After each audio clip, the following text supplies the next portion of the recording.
First video में मैंने आपको कुछ बेसिक केमिस्ट्री के कुछ बेसिक टॉपिक्स पढ़ाई थी। आज हम स्टार्ट करने वाले हैं क्लास 10th यूपी बोर्ड का कुछ सिलेबस, जो सिलेबस के अकॉर्डिंग हम चैप्टर वाइज कंप्लीट करेंगे। तो यहाँ पे आप देख सकते हैं, यहाँ पे आपका सिलेबस लिखा हुआ है और फर्स्ट चैप्टर का जो नाम है वो है रासायनिक अभिक्रिया, जिसे हम केमिकल इक्वेशंस कहते हैं। सेकंड जो है वो हमारा अम्ल, क्षार एवं लवण है। एसिड, बेसिस एंड साल्ट्स इसको बोलते हैं। धातु एवं अधातु थर्ड चैप्टर है हमारा। उसके बाद कार्बनिक यौगिक, फिर लास्ट और वेरी मोस्ट इम्पॉर्टेंट टॉपिक तत्वों का आवर्त वर्गीकरण। इसमें थोड़ा एलिमेंट्स के बारे में काफ़ी अच्छे से डिटेल्स दिया हुआ है। तो let's start our first chapter. तो हमारा फर्स्ट चैप्टर, जैसा कि आपने जाना कि रासायनिक समीकरण है, केमिकल इक्वेशंस। रासायनिक समीकरण चैप्टर के फर्स्ट नेम से ही पता चल जा रहा है कि इसमें हम रासायनिक समीकरण के बारे में स्टडी करने वाले हैं। तो फर्स्ट जो हमारी हेडिंग है वो हमारी रासायनिक अभिक्रिया।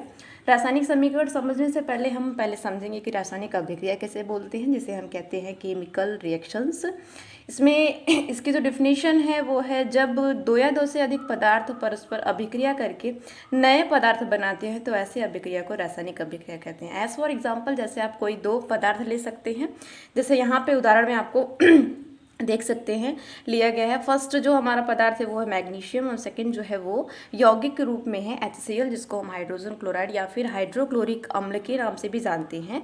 ये दोनों जब आपस में रिएक्ट करेंगे तो हमारा फॉर्म जो होगा वो होगा MgCl2, जिसे हम मैग्नीशियम क्लोराइड कहते हैं। उसके बाद हाइड्रोजन गैस इस तीर के थ्रू देखो बाहर निकल जाती है और इन दोनों कॉम्बिनेशन को हम बोलते हैं अभिकारक, जिसके बारे में हम आगे चल के स्टडी करेंगे। और ये जो है हमारा पूरा राइट साइड, इसको हम बोलते हैं उत्पाद।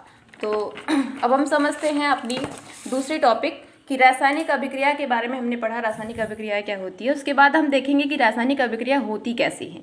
तो रासायनिक अभिक्रिया को जानने के लिए उसमें कुछ परिवर्तन होते हैं जिसके थ्रू हम जान सकते हैं कि हमारा केमिकल परिवर्तन कैसे हो रहा है।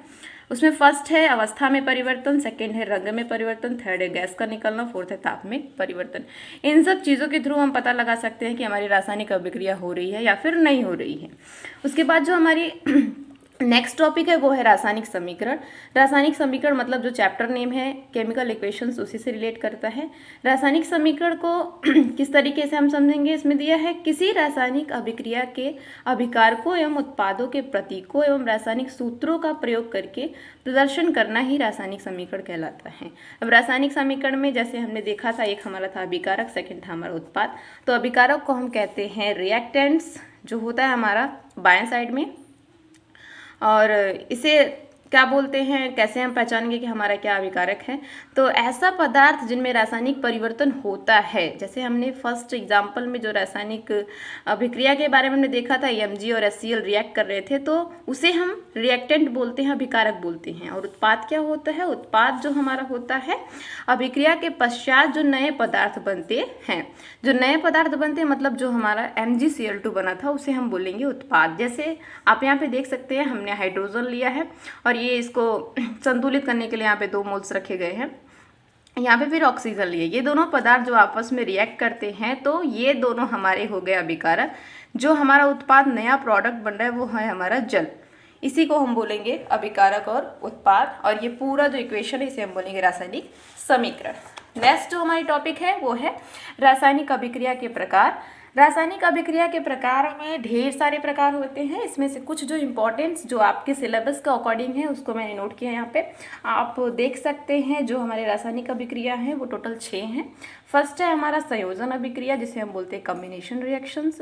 सेकेंड है हमारा वियोजन अभिक्रिया, जिसे हम बोलते हैं डीकम्पोजिशन रिएक्शंस। थर्ड विस्थापन अभिक्रिया, जिसे हम बोलते हैं डिस्प्लेसमेंट रिएक्शंस। फोर्थ द्विविस्थापन अभिक्रिया, डबल डिस्प्लेसमेंट रिएक्शंस। फिफ्थ अपचयन व ऑक्सीकरण अभिक्रिया। इसी अभिक्रिया को हम रेडॉक्स अभिक्रिया के भी बारे में कहते हैं। इसके बारे में हम अगले लेक्चर में देखेंगे कब हमारा अपचयन या फिर ऑक्सीकरण अपचयन अभिक्रिया, रेडॉक्स अभिक्रिया कब कहलाती है।